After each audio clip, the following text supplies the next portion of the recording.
this new terminology of architecture, what we call the green and sustainable architecture, is it new to the society? I think no. If we really study the fundamentals of green and sustainable architecture, the fundamentals like energy efficiency, like water management, daylight conditions, natural ventilation, indoor air quality, we'll really find that these were well implemented by our ancestors in a very holistic manner. And I think they were very wonderfully responding to the local climatic condition, the local condition, in which they used to live. And for that matters, if I talk about my city of Jaipur, which was planned in the year 1726, it was planned very holistically. The then architect, who was not a qualified architect, but he was an architect at that period of time, he designed the entire city in a very holistic manner. He addressed every issue of the fundamentals of green and sustainable architecture, which actually we are now understanding. And with the passage of time, our ancestors were actually living with the local conditions, and they were living very happily. And as the time passes and we started growing, we started urbanizing ourselves. We really did certain mistakes. I'm not saying we did blunders, but we did certain mistakes, and we tried to encroach the spaces, the nature space, which was actually not ours. And finally we realized that some disbalance, started coming to us. And then moment, I think 20 years or 25 years back, our tentacles, they started raising up.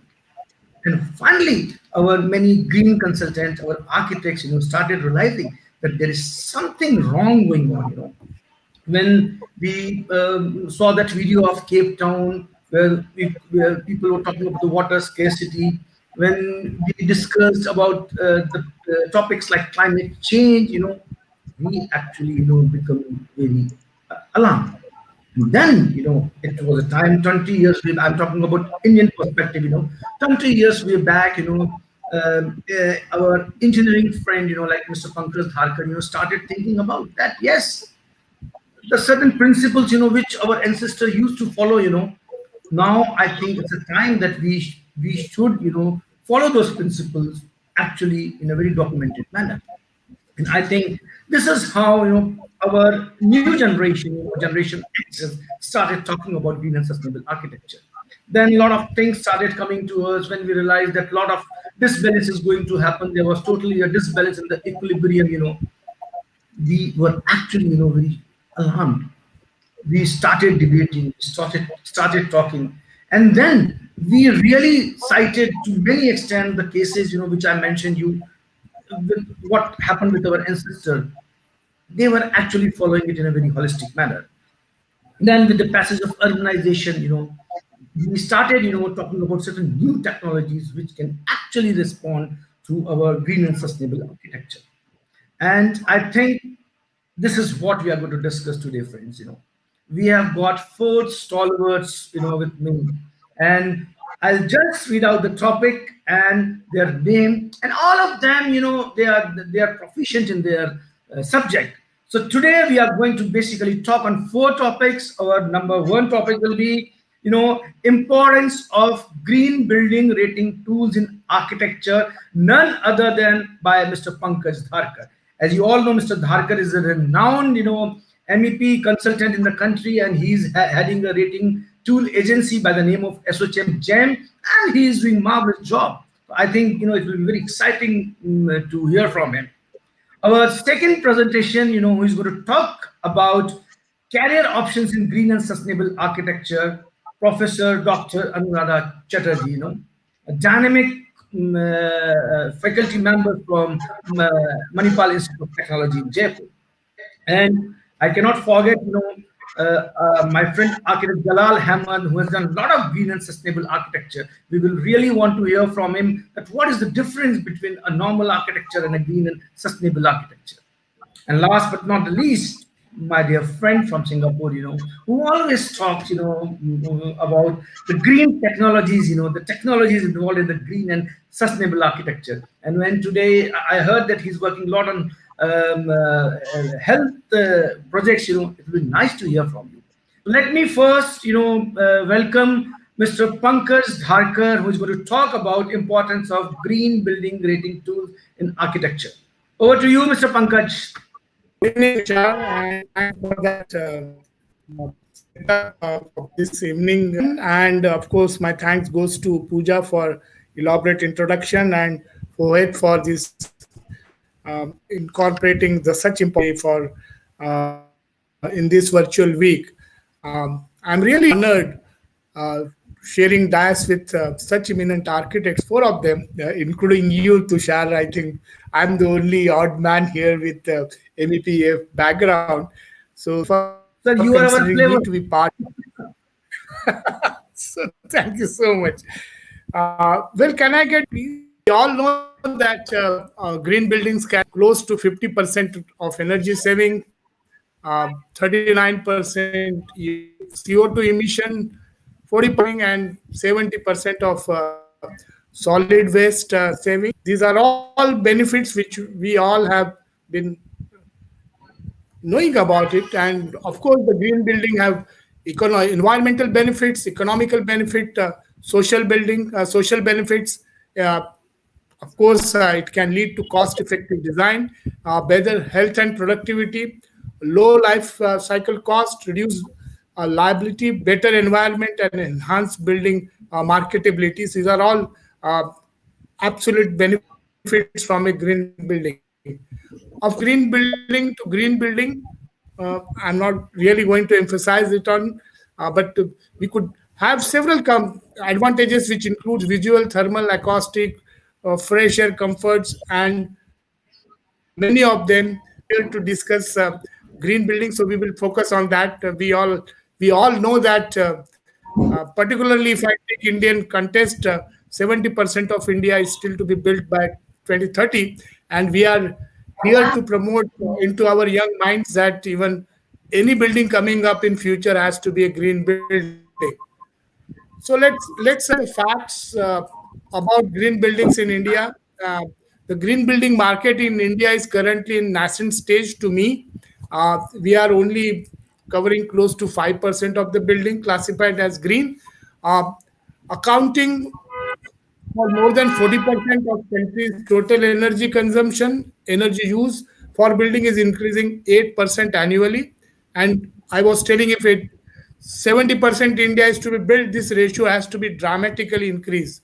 So if conventional inefficient building practices continues, our buildings would account for over 70% of emission by 2050.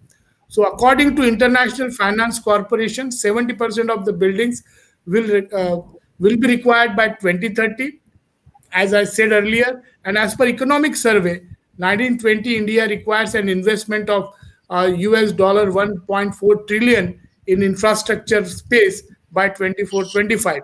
So the construction industry is among India's fastest growing sector at the rate of 9.2% and is immensely contributing. So there is a significant potential construction with Housing for All program requiring 20 million urban and 10 million rural homes. So corporate sentiments is also buoyant, with many companies taking a carbon neutral pledge. So post COVID-19, green buildings can become a strong driver of economic growth and help to build back better by providing 9 million skilled jobs in both the renewable and construction sector by 2030. So the government, in collaboration with banking sector, can together provide fuel to green construction sector. And post COVID, people would like to live in buildings that have a better ventilation system, ample daylight, and fresh air, water availability, which can reduce stress level and increase productivity. So we are embraced, and it will be a win-win for environment and the economy. Uh, the building management system is a key factor which is going to be a key area as we move forward, apart from various other factors. And we all know importance of sustainable growth. Mr. Just spoke about it, how Jaipur got built, and we are all blessed in India with our heritage architecture, which always had fantastic legacy, which we are carrying forward. And I think time has come when modern technology blend this and embrace this passive technologies which we had in terms of uh, the light, ventilation, efficiency, the skins. Uh, a lot can be discussed here, but I think the passive technologies coupled with modern technologies can even lead to net positive buildings of future. And practice is essential for successful implementation of passive technologies with modern green buildings. Uh, a green building rating system evaluates the performance of building, and it comprises of predefined steps relating to design, construction, and operations of green building. So the rating tool system with main focus in design stage was developed in beginning of 1990s, and from 2006 the main focus has been on the basis of sustainable performance of the building. And rating systems have evolved by increasing weightage of rating measures for proper building performance and design. Of course, AstroChat green initiative to take care of Mother Earth to complement India's sustainability by forming CGEM, and our program can be downloaded free of cost. And recently, we have also come up with new rating standards for healthcare facilities during this COVID time, and also another area where cities are seeing an outskirt due to e-commerce growth. The warehousing and logistic campuses, large such facilities are coming up. So these are the two additions we did. Of course, there's green, our GEMS were listed by CRESIL amongst the other certification agencies. There, our GEM certification system, and you see the GRIHA, LEED, and IGBC. We have the GRIHA starts from 1 star to 5 star with rating points defined, while LEED starts from the platinum starts with 110 points, and IGBC is having rating scale of 0 to 100. And you can see there the allocation for innovations and design, sustainable sites, water efficiency, green atmosphere, and material air quality is varying with the certification agencies. So when I try to compare it, we are going from GEM 1 to GEM 5 from the point of 0 to 135. And if I try to compare various aspects of it, whether it is GRIHA, LEED version 4, of course, I'm comparing IGBC NB and GEM, you will see that we are thinking about to promote passive architecture measures with a great emphasis. Uh, Outdoor air lighting, we have a very defined point for that. Construction safety measures, we are giving a lot of emphasis, but you will see this rating system have these points which have been very prominent. You will see that rainwater harvesting provisions is mandatory provision in GEM, which of course not all the certification agencies take care. In terms of various U factors, we are literally promoting our country's ECBC code. We are following in particular because we do believe that ECBC 2017 and NBC 2000 are two wonderful documents which Indian engineers have given to the globe. You can see here, so all certification agencies tools can be really compared here. We are giving a lot of emphasis on task lighting, lighting controls, also on the interior lighting. So what we are trying to put it, and of course this is true with any certified building, is GEM will give you payback of less than if they get certified. And this is a very unique system amongst other certification agencies where fire and life safety is a mandatory point. We want our building energy efficient, have quality, but we are also ensuring that fire and life safety in any safe building. Another unique feature is we are also trying to do the central monitoring of these buildings which are certified, so we are able to capture the power consumption, energy consumption, also the indoor air quality, and in case event of any fire and life safety, we are giving additional back the communication. So basically, what we are trying to say is the building once certified has to have monitoring of its conditions of whether it is water consumption, energy consumption, and indoor air quality. These are the three areas where we cannot really compromise. I'm very pleased to record here that current my leader from incidentally Tusharji is also leading actually Rajasthan and he has done fantastic work by ensuring that this is now recognized by government of Rajasthan.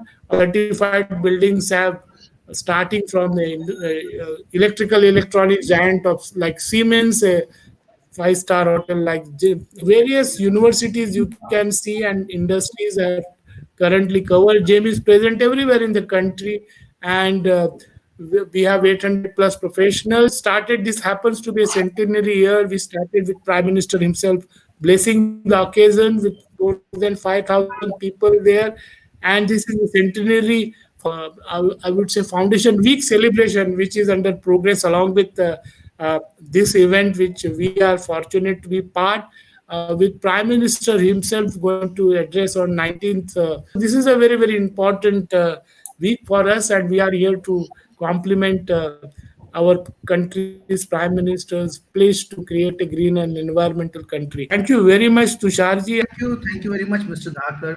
I think it was a very nice insight of the green building rating tools, and how they can be achieved in the architecture, to come up with a green and sustainable architecture. Pankaj, I have a very, burning question before you, that there has been a shift of green building development in the world, from voluntarily mode to the mandatory mode, We have actually come from voluntary approach to the mandatory approach, So do you think that these certification and tools are good method to assess the quality of a building in terms of sustainability? Yeah, 100% that this is an excellent tool. Actually, if you go back to Indian history, the buildings made 200 years back also were quite sustainable. Unfortunately, we never had, and in fact, that is my biggest concern, that having that rich architecture, probably engineers and architects have not worked together to document those extraordinary features of the building in a right way, which can get to the future generation. And this is what precisely any rating tool system is doing. I am not here to promote only GEM. I know all rating systems are. What it does is completely document all good engineering practices with good envelope design, which architects puts is correctly numericalized, documented, and it is in a domain. So we know what good practices are happening on other buildings, and that's what is a learning process which probably will educate our next generation and take them to the next level. So I think documenting it, or voluntary, doesn't make any difference. But any project which we, you as architect design, we as MEP consultant put working system into those buildings, are getting rightly documented. It is a well generation to look at, and of course the end monitoring of this system will also be insight whether what the way you design envelope and I put engineering services, how they are working, and a relative continuous improvement can happen in future. So to me, this is extremely important, and this is really going to help our future generation. So do you think that government has a very important role to play when it comes to the implementation of these green building rating tools? I personally feel it is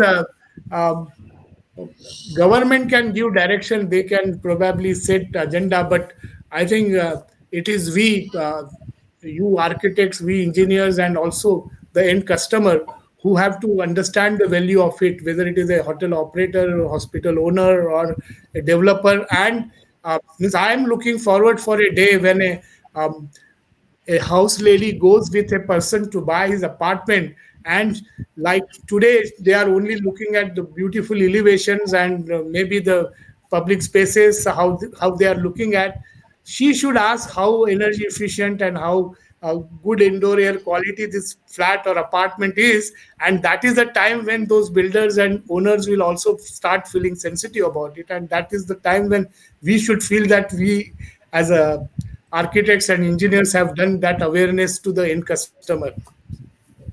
Thank you very much. I think, friends, a very good takeaway from this discussion is that, if we document all these things, I think one fine day will come and every buyer, every user of a particular building will actually ask about the energy consumption in that building. I think a good takeaway. Thank you so very much, Mr. Pankaj Dharkar, for such a nice. I must tell you that today the Bureau of Energy Efficiency has, for India, on the basis of which my Jain certification is based, has done such a fantastic work. If you realize that today, even the house ladies know that a 5-star air conditioning equipment is better than 3-star. If refrigerator is better, and they know that it is going to pay back for it, and that has gone to a level where today the 5-star machines are being sold at 80% level, and 3-star machines have come to a 20% level. So that is what is going to change. Today you can see Amitabh Bachchan coming on advertisement this week, which is Energy Week also, to create awareness that you should set a temperature 1 degree higher, and that can give back energy of close to 3,000 crores to the country. So that is a kind of awareness program which government, you were asking me what government can do, and this is a direct awareness which they are doing, and I think this is the way forward, sir. Thank you very much. I think another takeaway from with the discussion of Pankaj Dharkar is awareness, which we need to work upon. And now, friends, recently I was just going through the papers, and I heard a news that there's a new sustainability department which was opened in IIT Kharagpur. So I think it really clicked my mind and touched my mind that this green and sustainable architecture concept, the all about green, I think is going to play a very important role for the budding architects, for the students. And I think for this, we really wanted to know that for green and sustainable architecture, what are the various career options? I think none other than Anuradha can explain it. So, Anuradha, over to you. Like to have your presentation. Thank you, Tushar, for inviting me. I've provocatively named my presentation "Nobody should be an expert, yet everybody should be an expert," because I really believe that sustainability and this idea of kind of tackling climate change has to be mainstreamed, and it is really everyone's business. Everybody has to be accountable. And the fact that we are having such a panel, I hope in the future we will not have such a panel, because every building will be a green building. So I am coming at it from as an academic leader and as an academic practitioner. And I think as leaders who are leading higher education and architecture, we are accountable and we are responsible. Because your professionals and your practice is as green as sustainable as is the curriculum.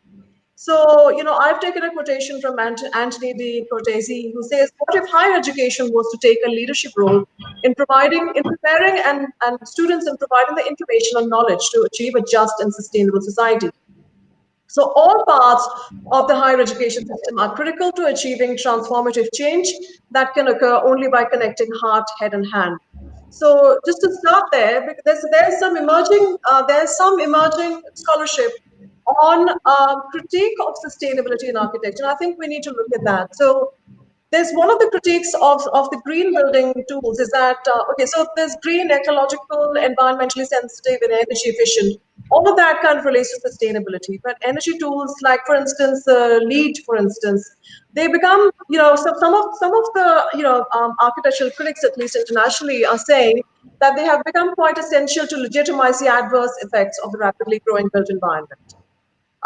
Despite common references to LEED as a design tool, the system suggests very little about what architects can conventionally consider as the most fundamental facets of design, which is form, space, and image. So that there's somehow that there is a kind of a disconnect between the tool and what the design principles and the design process is. So it is important that sustainable design must put as much emphasis on design as it does on sustainability. And this is coming out of an American Institute of Architects committee on the environment report of 2006. So I think these are issues that are really important to any higher education, any school of architecture that is operating now. Also, rating systems indicate concepts that may also, because they're very, very engineering focused, as our colleague just mentioned, they're very, very engineering focused. So they might result in stereotypical sustainability measures within the built environment, which cannot or will not be incorporated into the aesthetics of design. So somehow, again, the point that is being made is that there has to be that we want an integration between, there has to be a kind of a two-way movement between technology and design. Gaps in architectural education are many, and again, there are a lot of people who are interested in looking at what the gaps in architectural education today are. One is that there is an isolated character of the sustainability modules and curricula which do not find their way into the design studio. Students are often likely to see subjects on environmental studies inconsequential as they are introduced as support but not core discipline. Okay. Also, not addressing ecology. Ecology is taught in a separate subject but not as part of the history of architecture, and that is in fact a missed opportunity. So this is an initiative that is launched by the students of Bartlett, and it is a student-led event. And I think it is like I said, ownership, that greening and sustainability and response to climate change has to be a shared responsibility and a shared accountability. And students also have to be accountable. And this is an initiative that is student-led and initiated by Bartlett. And as you can see, a lot of people from all over the world, including Mysore, Delhi, including myself, we've signed up to this to say that yes, we are committed. We have a responsibility, and we care about how we teach architecture. The academy is actually quite important in how students who are future professionals are going to address this issue. So obviously, holistic is a cliched word, but a holistic sustainability approach in architectural education is really important. So, which means you need to look at the built environment, you need to look at architectural design considerations, environmental concerns, social and cultural context, political context, economic considerations, technological consideration, and occupants. So you need to somehow weave all of these things together, and hopefully you'll come up with a sustainability approach. They have a few tips, and I hope people are listening, people who are teaching architecture, people who are deans and directors and heads of departments, because I think it is really important. So the AIA committee on the environment report gives certain clues as to how that might happen. So passive solar design can be used as a generator for form and detail. History of sustainable architecture, historical thought, and sustainability has to be emphasized. Students have to engage in design as a participatory and collaborative process. Design, build, and community outreach projects. So students have to know what communities they're working with and what are the needs and what are the constraints. And they just really, because a lot of education in architecture is incredibly classroom-centric. And the more classroom-centric it is, the more desensitized the student is to the environment. And here are a few other options as to how academics, educators can look at starting to how they can integrate sustainability in architectural curriculum. I'm not going to look at that in a lot of detail, but I would encourage all of you to look at that to see how it can be mainstreamed into architectural curriculum. Sustainable life practices in students. And so students' life practice, so, going down to something quite fundamental as not using thermocol for a model making material. or trying to take public transport to work, or about taking public transport to college. These are called sustainable life practices. You cannot foster an architecture graduate who is taking the environment for granted, because that person may not and probably will not practice sustainable architecture in their career. So developing consciousness and sensitization starts at the academy, and it's a really important space that we need to look at. The idea of ecological literacy. Now, a student sitting in Jaipur doesn't know why on earth we need to save the panda, and why rainforests in Malaysia need to be protected. They don't understand that. We don't understand that. It is too large for us to understand, but we need to understand that. So this concept of ecological literacy was coined by Professor David O in 1992, and he says there are a few things that he offers. He says all education is environmental education. I really love that idea that all education is environmental education. It is not a separate thing. Environmental issues are in fact too complex to be understood through a single discipline. Education occurs in a dialogue with a place. Method is as important as content. Experience with nature promotes better intellect. Experience with nature promotes practical competence. So I think these are really some really interesting tips that David Owen is a very, very important person in promoting this idea of ecological literacy. Why do I need to care about the coral reefs? What does it have to do with me as an architect? Why must an architect care about the ecology? Because the way we have been educated in the modern curriculum is that it is shaped around the goal of extending human dominion over Earth to the fullest extent, that we have to dominate the planet. And so the question really is, and I think this is a really important question: how do we teach something that affects everything in ways we do not fully understand or completely understand? Is it going to require adaptation or revolution? I would imagine it requires revolution. Adaptation is probably not going to be enough. Green jobs. So Tushar asked, he asked me to think about, what kind of jobs, that we would want, and what kind of projects we would want our students or future graduates or future professionals who are the custodians of this planet. What do they have to do? So I think there are a few areas. I hope people start to take it up. Heritage conservation and management is, of course, one of them. Architects who are involved in adaptive reuse, retrofits, refurbishment, reusing of existing building stock, new development or joining of the vicinity of older buildings. All of these will add to kind of leading to a sustainable built environment. Urban and regional planning jobs with a focus on sustainability, where designers are involved in designing communities with green spaces, bike paths, public buildings that use alternative energy. Green building design projects, which my colleagues are going to discuss, obviously is a very, very important part of cultivating a career. But at the same time, we need to kind of think of how design and technology will be integrated in the future. So I think green careers and green jobs is something that we definitely want our students to deal with. And so it's not just about making how much money, how many lakhs per annum you can make, but it's also about ethical practice. So what happens in the academy? How can you sensitize a student? Because I think it is incredibly important to do that from the first year. And how do we do that? We can do it in explicit and implicit ways. Through studio projects, for instance, how do we sensitize students? So if you have students, let's say if it's a housing project and they are working on a rehabilitation project that deal with flood or disaster mitigation, that will even though it's an academic project, they will gain the sensitivity as well as a propensity to actually contribute to such projects in the future.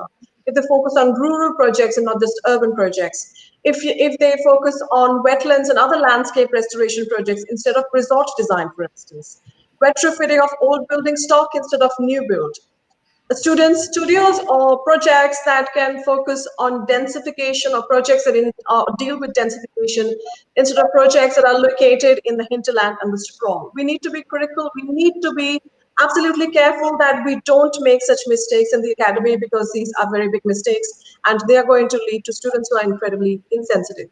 So, it was a quick and short presentation, and like I said, the entire point is that we all need to be accountable. The academy is as accountable as a profession. This is why, and the non-expert, and I don't think there should be somebody who's not an expert. So I think everybody should become an expert in sustainability.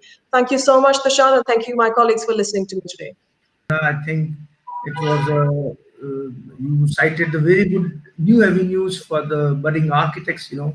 So actually, you answered my question. I was very curious to know, yeah, what are the various options for the young minds, to pursue their career as green and sustainable architecture. I think you answered very well that in your presentation. But my question to you is, that have you seen in last 10 years of your, academics career, that how architects, or the budding architects or the students, have tried to pursue, what was the change in the trends, following this as a career?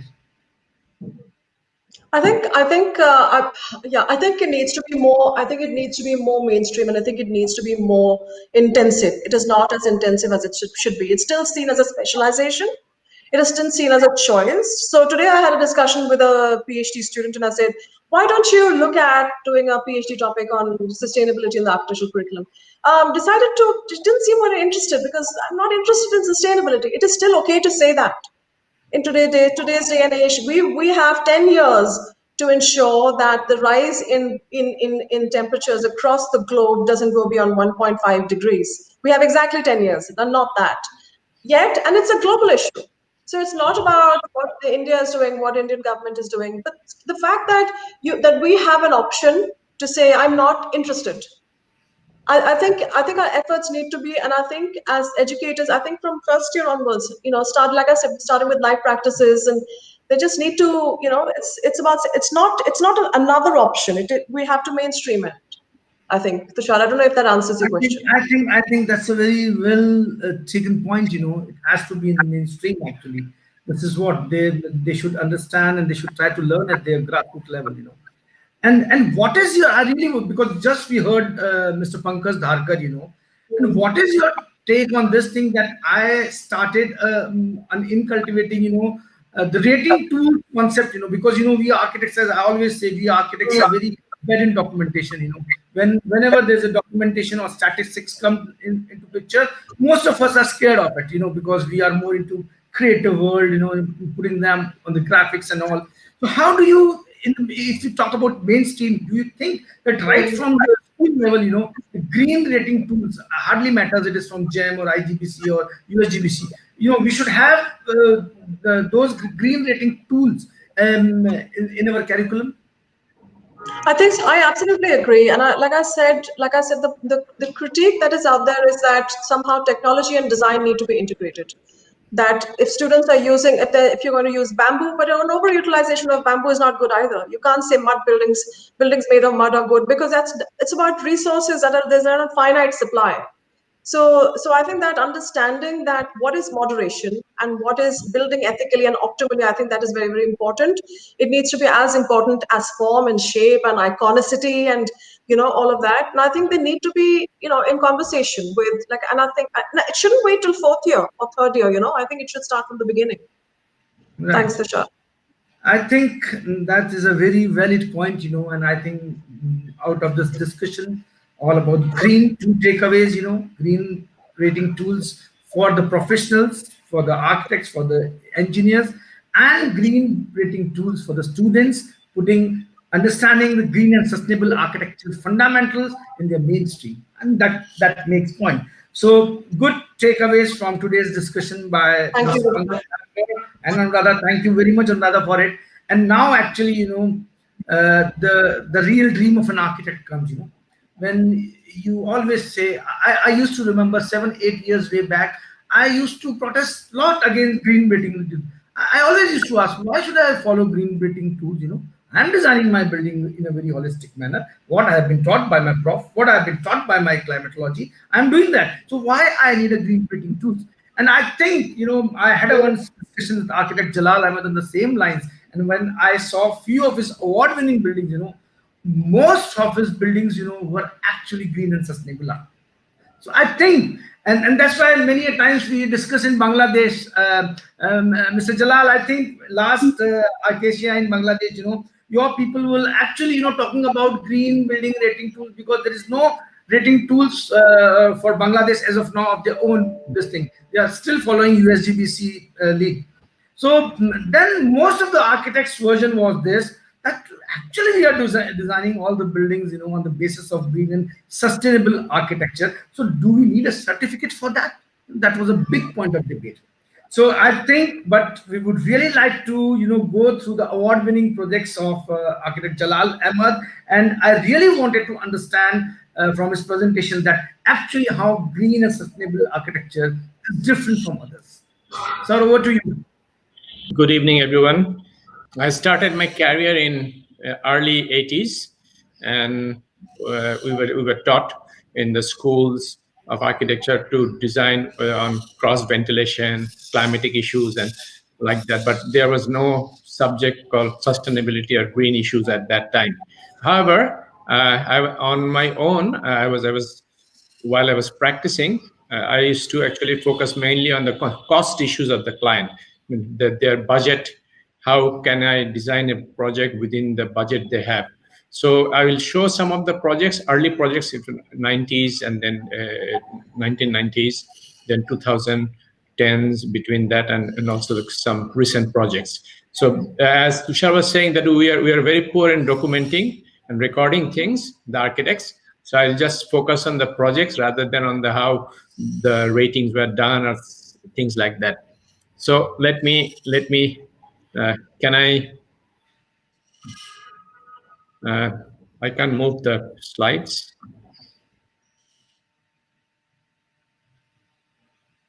Okay, it's not moving.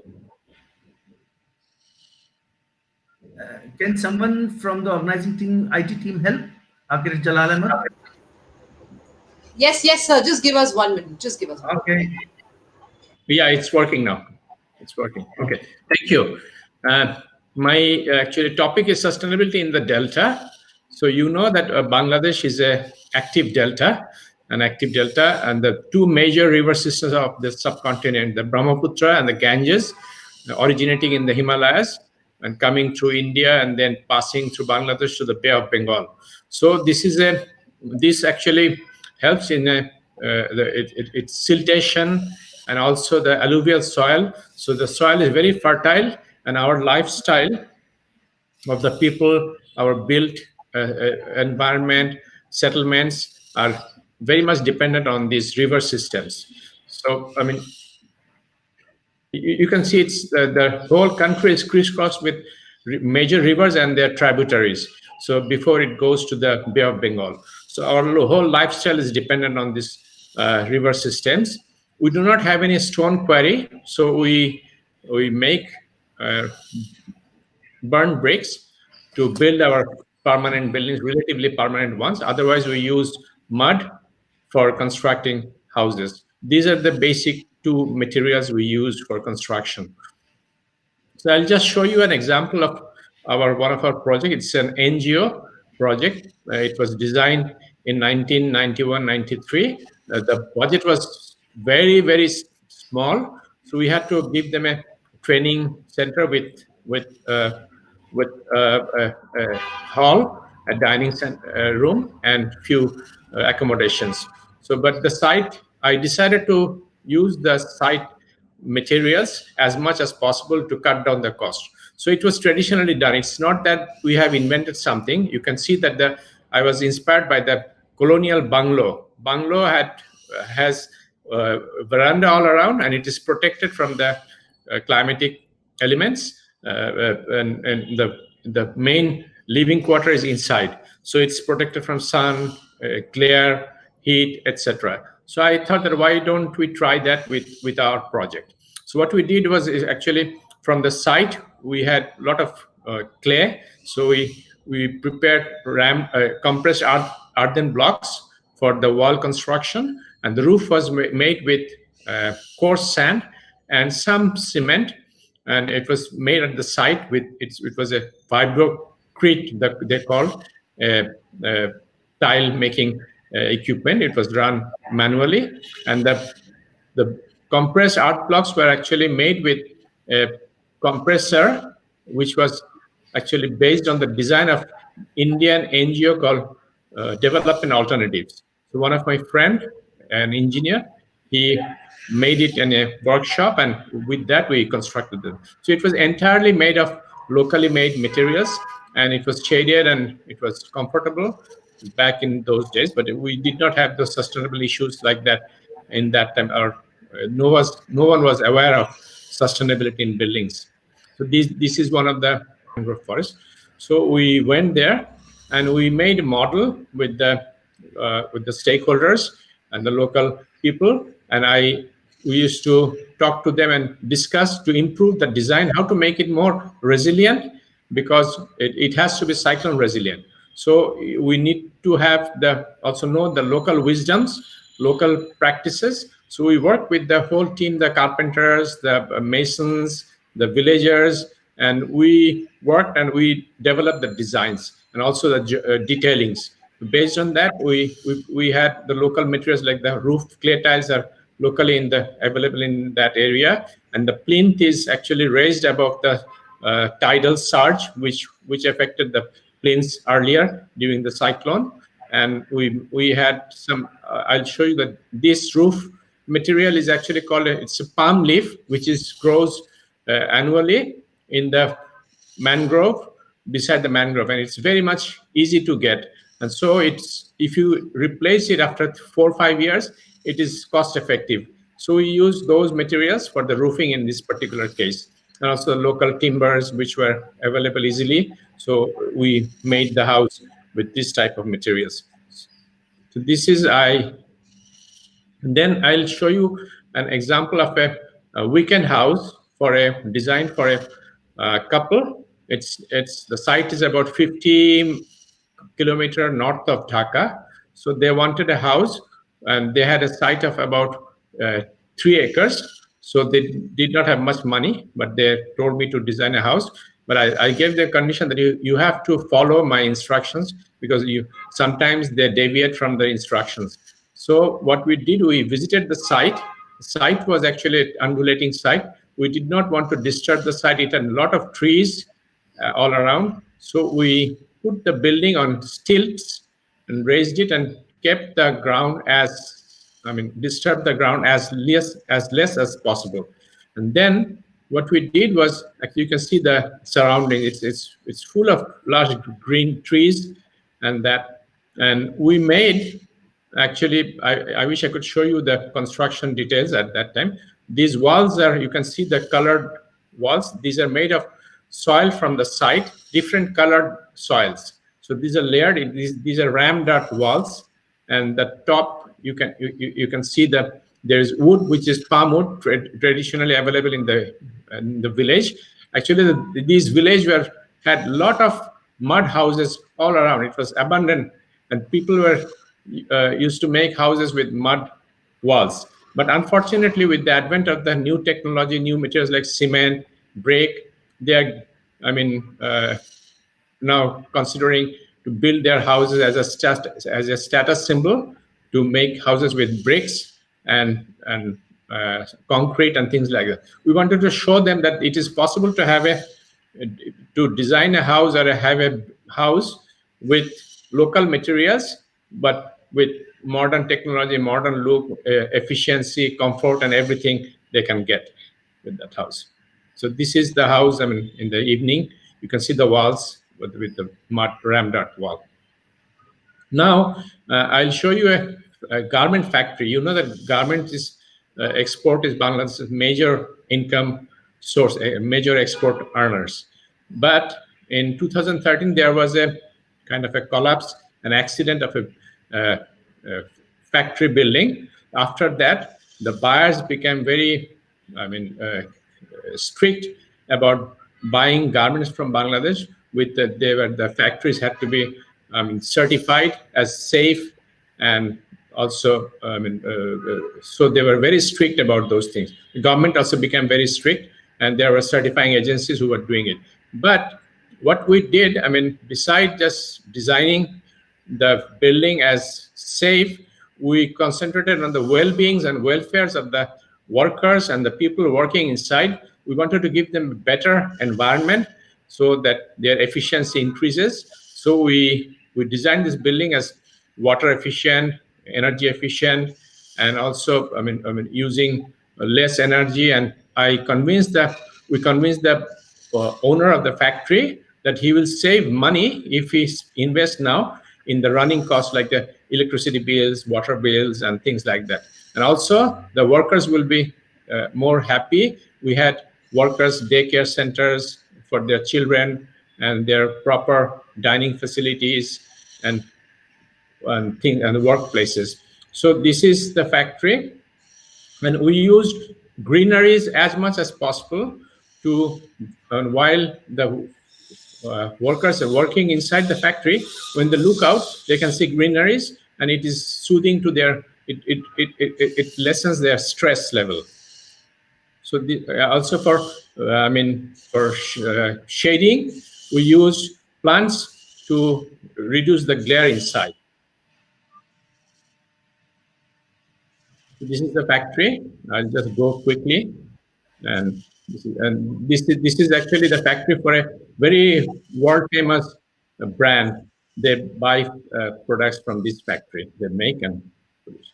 This is inside the factory. You can see that we have courtyards for bringing natural light, as much as natural light. You can see that there is no artificial lighting here. Mostly, very few. The rest is with natural light. This is the factory. This is a green, LEED Gold certified factory. And now I'll show you a competition entry project designed by JA Architects, my practice, and OHA of Singapore. This is a health complex, basically hospital and nurses training institute. So we wanted to design this building, and hospitals are usually very, depressing, buildings, because we know that originally we had those night angle wards, which were the patients were facing each other. They could not see outside. So we just reversed it. We made the wards to face the outside to see the nature, so that it reduces the stress level of the patients, as well as those who, in countries like ours, a lot of visitors come along with the attendants, come along with the patients. So they can also move around, and it's in a city. So they come mostly from the countryside, and they're overwhelmed. So with the space, we wanted to have a lot of greeneries, and there was a height limitation of the building because of it's near the airport. So we had 3 basements, and we proposed tanks, underground tanks for collection of rainwaters and using it for natural vegetation and things like that. And the greeneries and the landscape were taken down into the basement. So this is the basement of the project, and you can see that we have large trees, and all the floors of the buildings are with greeneries, and from any floor you can see trees, and it's very kind of friendly environment. So I just end with this quote from Mahatma Gandhi. This is it. Thank you so much. I think very good insight from vernacular architecture to the urban modern architecture. I think we are delighted with your presentation, sir. I was just, your presentation, didn't stop me asking this question, that actually how is the green building related to the smart growth and sustainable development? And do you think that green buildings help in maintaining or enhancing the social sustainability as well? And what are the connections between these two? Actually, thank you for the question. Actually, unless it is socially sustainable, only technically making a building sustainable actually won't work. It has to go together. For that, we all know that we were discussing that traditionally our buildings were sustainable. All with the wisdom or the technology we used, they were all sustainable materials. But due to the rise of population in our planet, in the 1950s there were only 2.5 billion people, and by 2050 it will be more than 9 billion. So how to house this huge number of population? So we have to mass produce and also have to cater to all this shelter making. So for that, we can always look back and also take clues from the traditional wisdom. but we should not be totally depending on technology to solve the problems. Like actually, the basic idea of a green building is to make the place comfortable to live in, and also to make our planet, I mean, less. I mean, we should not waste. That is the main thing.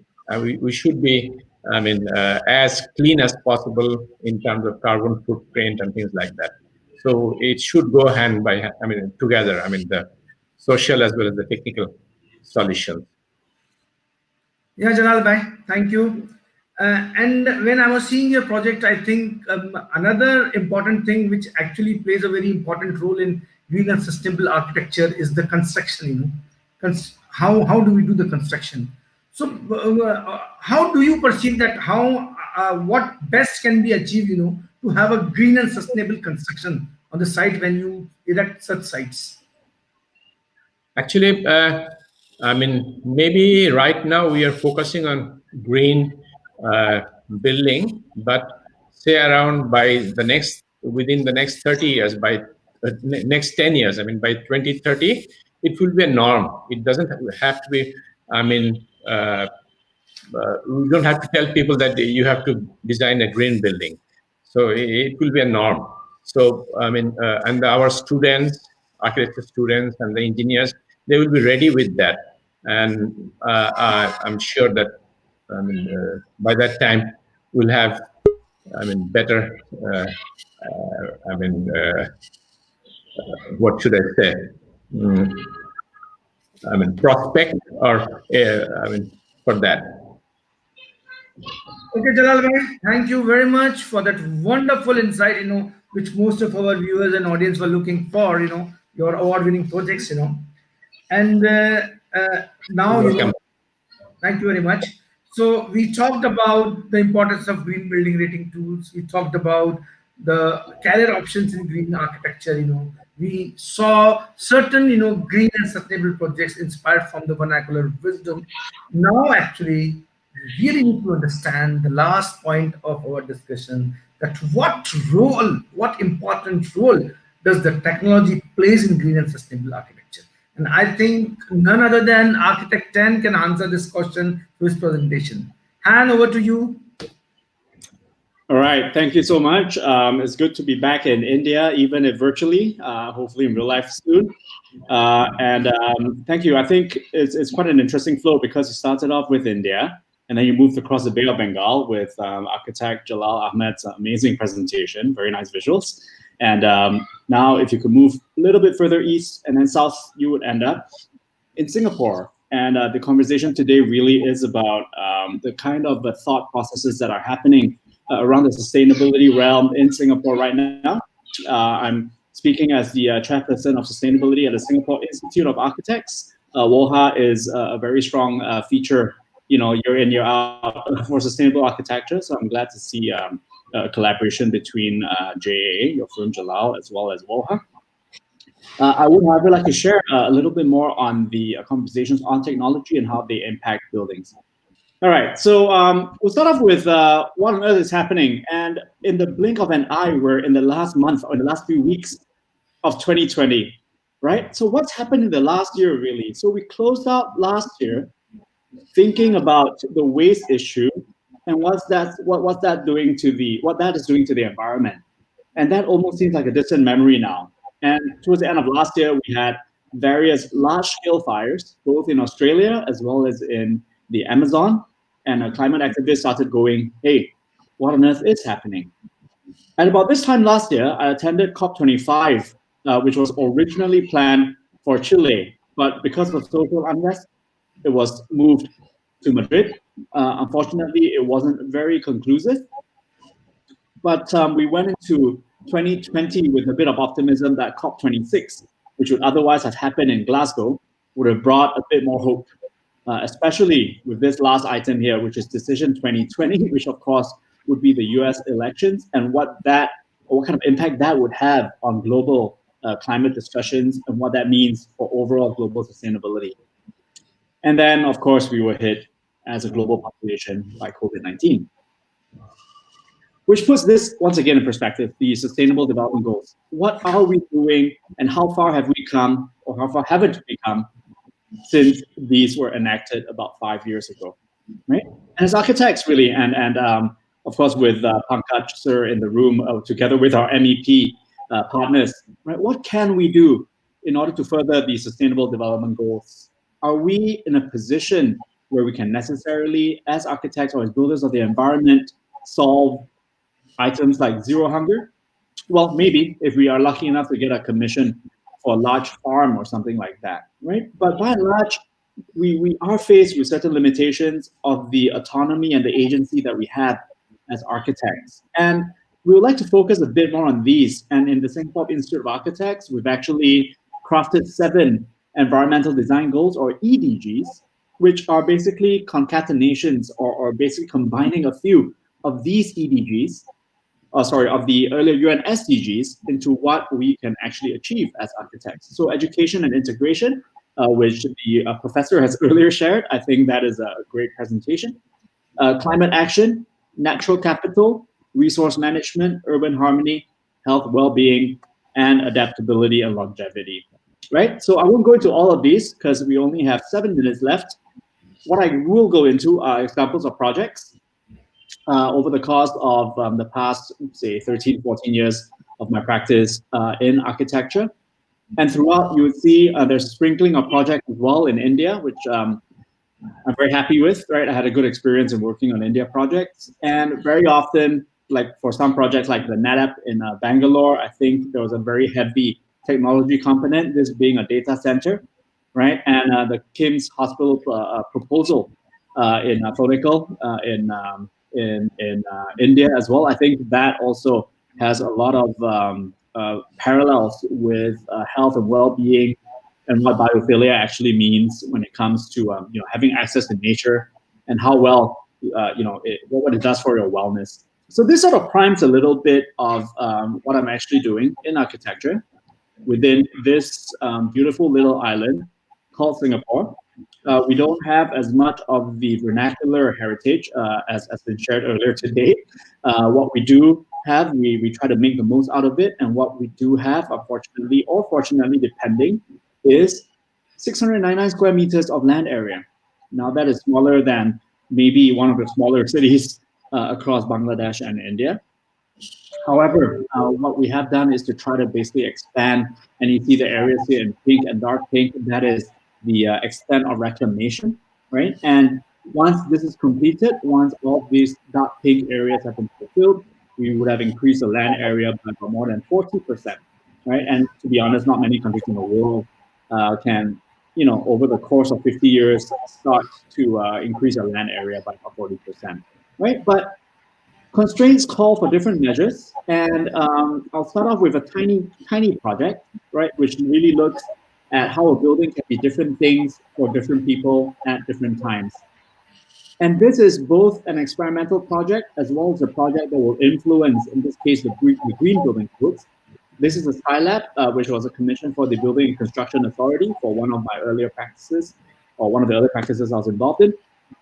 And it's basically a plug and play building where you have different facade elements, different air conditioning systems, and as well as a different wall and insulation systems that can actually be installed in a building. So it's effectively plug and play of a basic frame. And you can change the facades, you can change the air conditioning systems, and it also sits on a rotating turntable. Now, the idea is you would have a control room that is the base Green Mark Platinum scenario, that basically is our green rating in Singapore. And you'll be able to install different elements of buildings and be able to test how they're actually performing. And how that testing is conducted is with more than 200 sensors, which measures anything from your lux levels to the carbon dioxide levels to the heat levels and so on, which would determine how thermally comfortable, how acoustically comfortable, and how visually comfortable that space actually would be. Now, the information of this would then be calibrated and then put back into the building codes as standards. So this becomes, again, a test bed for anyone with A, a new design, or B, a new product to basically introduce into the market. Okay? So the Skylab was completed about 4 years ago, and right now it becomes one of the mainstays of, I would suppose, architectural technology, in the sense that, first of all, it is rotatable, right? So you could orientate it based on where the sun actually is. And again, the facade would be plug and play, right? So there will be different modes of automation and so on. So from the scale of a building, we move on to a smart city, which tended to be the architectural and urban discussions in the past few years before we were all caught up with this whole COVID madness. And if you Google what a smart city actually is, this would tend to be the kind of image that you'll find on a Google image search. So you'd see elements of emergency and disaster management. So therein lies the resilience, interagency collaboration, which is something that due to the size of Singapore is quite effective, I would say, and quite efficient. And public administration services and law, so it feels a little bit like, like a very sort of secure and guarded city. But I think there's a lot more opportunity in architecture than simply making a city that's very enforced. So Singapore's current model of a smart city, we've got connected pedestrian paths, there are cycling routes that are around the island, there are natural parks that you could walk from one end of the island to the other, right? There's aspects of wastewater treatment. This is Marina Bay downtown. There's actually a district cooling system that cools, basically, that provides air conditioning for the tenants around Marina Bay, right? So it's a centralized system at a district level. So it's all sorts of things that interact with both I think the social aspect as well as the infrastructural aspect. And this builds up towards a more resilient city and a more resilient kind of environment, right? So of course, there's also the healthcare aspect, and that healthcare layer now, combined with the digital layer, would also lend towards, I would say, a sort of health resilience. So there are times when infrastructure and infrastructure alone cannot meet demand. So this is a snapshot. Probably, yes, it's a snapshot of one of the highways in Los Angeles. This is a highway in China, right? And I think the jam actually lasted for 11 whole days, right? So you would, of course, be very familiar with these sort of situations coming from dense urban cities. And very often in studios that I occasionally conduct at the different universities in Singapore, these would be the typical student work, right? Because you would then house for density, or you would create dense environments for dense cities, pretty much, right? So density alone is not a solution because, as populations continue to grow, where do you stop, right? There are air rights that you cannot exceed, or height limits that you cannot exceed for aviation purposes. There's physical limits to how deep you can go as well. And of course, in the first slide that I showed, how much land you can actually expand before the neighbors start to complain. So physical master plans, they basically are designed 30 years in advance of its completion. And within 30 years, the world would have changed beyond all recognition. Governments would have changed. The technology behind buildings would have changed. And of course, in recent years, we've got different sort of responses towards pandemic, and that also influences the shape of the city. So one of the ways really is in using tools during planning to basically create different parameters. This was with Rhino and Grasshopper. Right? So from a static master plan into a dynamic master plan where you create different kinds of scenarios, and they then respond to different scenarios. In this case, whether the red points or the orange points that you see here are points of attraction or points of repulsion, right? So that's also driven in some ways by real estate. I've basically refrained from playing the video because of bandwidth considerations, but imagine that these forms could actually change over time depending on your input. So the magic really lies between planning and implementation, and technology, as much as this talk is about technology, is really just a tool. And what then about smartness in architecture? So there's all sorts of technologies these days that can change the opacity, in this case of glass, whether it's thermochromic or electrochromic glass, for instance, and changes in temperature, changes in light intensity, and so on, could actually change the opacity of a glass that could become, again, information architecture beyond just being a building envelope that controls the interior light and thermal properties within the building envelope, right? And also the idea of allowing controls to actually happen as you come into a building lobby, for instance. What sort of information do you see? What sort of agency do you as a building owner or as a building user then have over your interior controlled environments, right? And all these could, again, be dashboarded and then be controlled off an iPad by the building facility managers. And the idea, again, of smartness in buildings is, again, more than just the design and the infrastructure. It is also about the programming, right? There's always at any point in time a 20% absenteeism in any given office. However, in the time of COVID, it might even be 50% is mandated in Singapore, right? So 50% stay at home and work, 50% coming into the office and then rotation. So how much real estate is actually lost in that, right? So the tremendous loss of real estate because it's left unused. So could you actually have a hot desking sort of thing, go digital, and then have a booking system that tells you which hot desk to actually go to, right? And then program the system with sensors and so on, as in the earlier example in the Skylab, wherein the lighting conditions with LEDs, with OLEDs and whatever, could actually match our circadian rhythm. So by the time 6 p.m. or 7 p.m. comes along, I know architects don't work so late, or they don't go home so early rather, right? But by the time 6 to 7 p.m. comes along, the lighting would have changed to a nice little warm hue that then reminds you a little bit of the time to go home. Also, I think with waste, I started out the conversation with a conversation on waste and materials, and I think there is a lot of inherent technology in the materials that we've been using for the past half a century. And I think with plastics or with single-use plastics being sort of demonized as a sole contributor to the waste problem, if we roll back, why were plastics even created, right? There are certain qualities about plastics that can be used. First of all, they're malleable and you can heat them up at relatively low temperatures and you can shape them into different things. They're very versatile if somewhat toxic sort of material.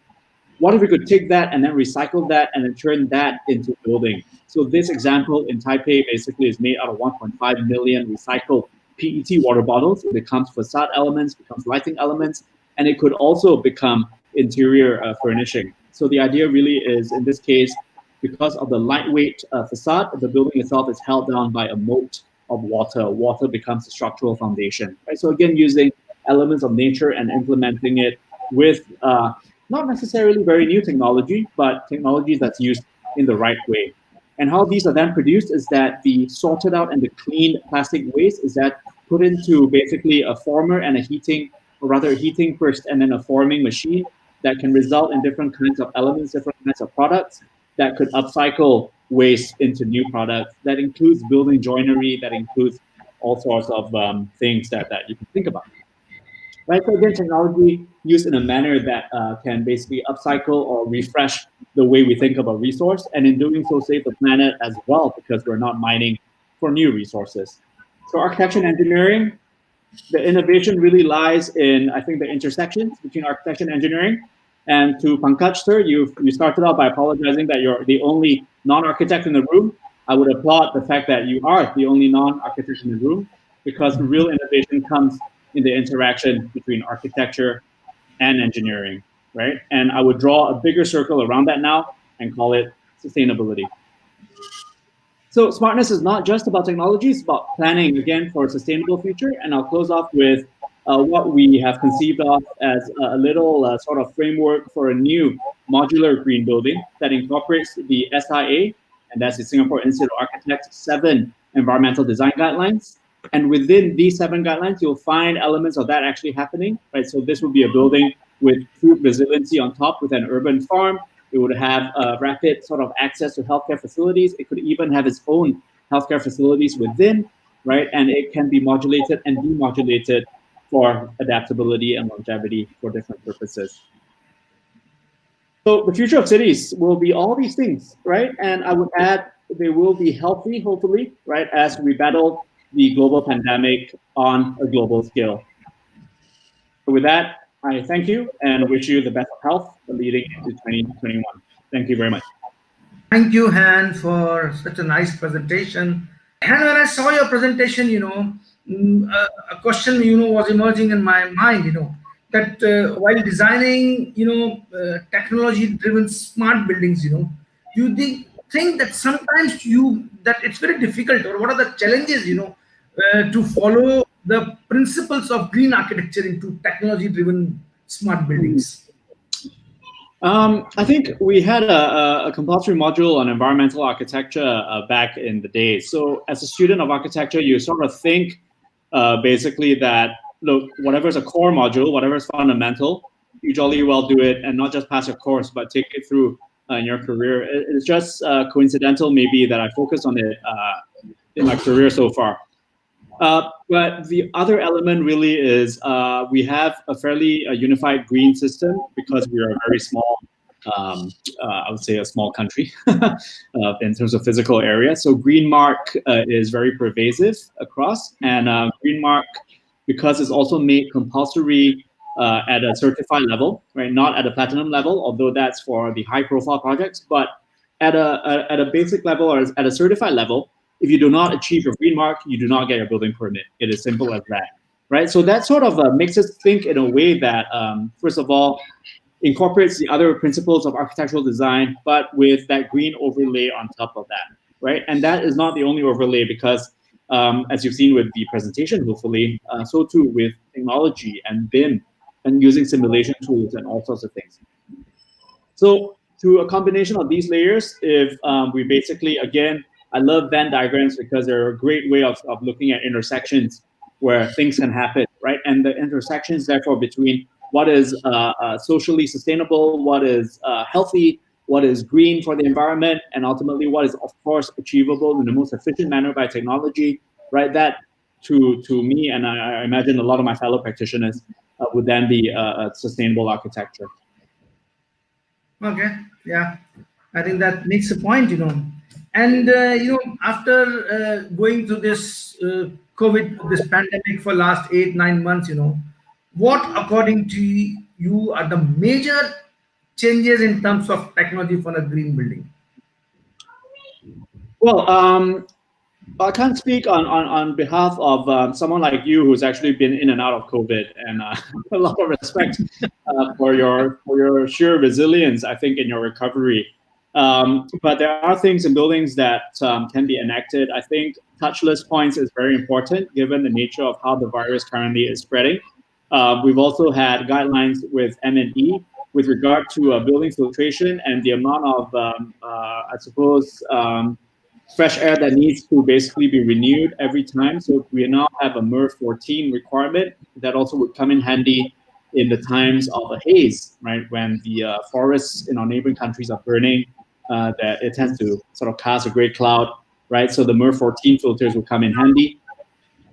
There's also revised rates of air exchange that's required. And in order to do that, you need new scrubbers, you need new fan motors and so on, right? And that invariably would use up more energy as well. So we're recalibrating depending on what the base benchmark actually is, right? So both, again, the intersection between what is energy efficient versus what would create the best sort of indoor air quality and the best sort of indoor environment for the building occupants in this case, whether it's a healthcare facility or not, right? So these things are being enacted and put in place.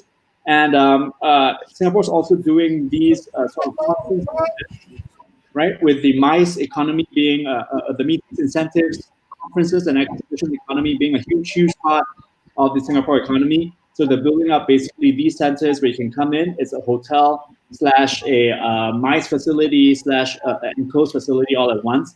So you don't have to come in and be quarantined for 14 days. You can come in, we can have our meetings and so on, Chairman-Elect-Arcasia, what have you, and then be housed within a closed facility, right? And still be able to meet face to face. I think that plus a combination of hybrid facilities, right? That will be, I think, the future of conferencing in this particular case. So there are things with regard to green buildings that are happening, right? So very often you think that, oh, because of a global health response to the pandemic, sustainability takes a backseat. But I take a different view. I think sustainability now should, in fact, take a front seat, and there are examples of that actually happening, right? So the ASHRAE guys hopefully will be proud of some of the developments of what we're doing.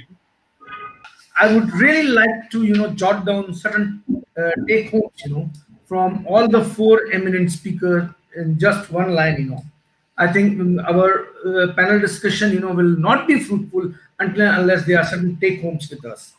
I think the first take home as regarding the importance of green building rating tools, for green and sustainable architecture. First take home is that it helps us in documenting the things and create awareness about green and sustainable architecture. I think Pankaj, you have to endorse with me if I'm going wrong, So this is the first take home by Pankaj. Second take home, as which was the essence of Anuradha's presentation, that we need to put sustainability fundamentals in the mainstream of the curriculum. That was the catch, basically. So this is another take home for the budding architects and the students. And I could, though Jalal Saab, explain more through his visual graphics of the project rather than statistics. So I could easily make out, that whatever build form we are making, green buildings we are making, there has to be an inspiration from the vernacular wisdom. This is what I can make out, Jalal Bhai. And last but not the least, from our friend Han, when he answered my last question, technology-driven smart building can be a green building. These are the 4 take homes which was from this all about green. Questions from the audience, and one basic question which always I have whenever we talk about green buildings, I think which Pankaj Bhai has already answered, but still I think it's better. The question is that it's by Manoj Gavankar. He's asking Mr. Pankaj, most of the clients have this notion that sustainability comes at a very higher price. So how do you think we deal with them? How do we highlight the sustainability? Can actually a low cost solution come? I think you're the best person to answer this question. I think if vision and vision is right, I think every project, sustainable project doesn't cost extra money. It is right orientation, right attitude, and engineering integrity, which can bring it without any. So I just wrote it, follow my ECBC code and NBC code, which I think is a minimum which you should comply in India, and the respective codes. You will always get a green building certification, and it can make a project sustainable. So sustainability should come from virtue of every vision. I think it doesn't cost extra. Somebody asked you that fire and life safety should be a cost. I think it is a mindset in people which has to change. It is, to me, it is not an extra cost. It is something everybody should first thing from the heart, and the way Jalal Saab shown some beautiful buildings, I was really amazed, and I'm sure most of these building or the structures which he made would not cost extra. It is how you visualize there from day one in terms of all aspects of sustainability. Correct, sir. Very correct. This is what I want to hear. So my question to Anuradha from a student from, I don't know if she's a student or architect. Her name is Sanika Chitnes. Anuradha, question to you is, what are the sustainability-oriented jobs one can go after their bachelor's in architecture? Thanks, Tushar. I was making notes when I saw that question. So I hope this person, Sanika, is still online. I suppose if you're asking, I think I've covered that in my presentation, but I suppose if you're asking very tangibly where you would apply, to my knowledge, there are places like Center for Science and Environment, but I know that graduate architects work there. There's Jana place in Bangalore where architects work, which are also interested in urban sustainability. Of course, another aspect is to work with landscape architects, sustainability-minded landscape architects. There's the smart cities jobs are there. There's, of course, TERI, Tata Energy Institute. There's INTACT, which is the Indian National Trust for Arts and Cultural Heritage. There's, of course, there's National Institute of Urban Affairs. And, of course, architects who practice green architecture, green buildings. Guys, people like you, Tushar. Thank you. So I hope that answers the question. But and I think in the end, start your own practice and educate your clients. As Pankaj just said, it's not about extra cost. And isn't it time it about the cost? So I think it's also about educating, not just students educating, and students becoming professional to educate our clients as well. So thanks to Sharon for answers. Thank you very much, and thank you all the wonderful 4 panelists.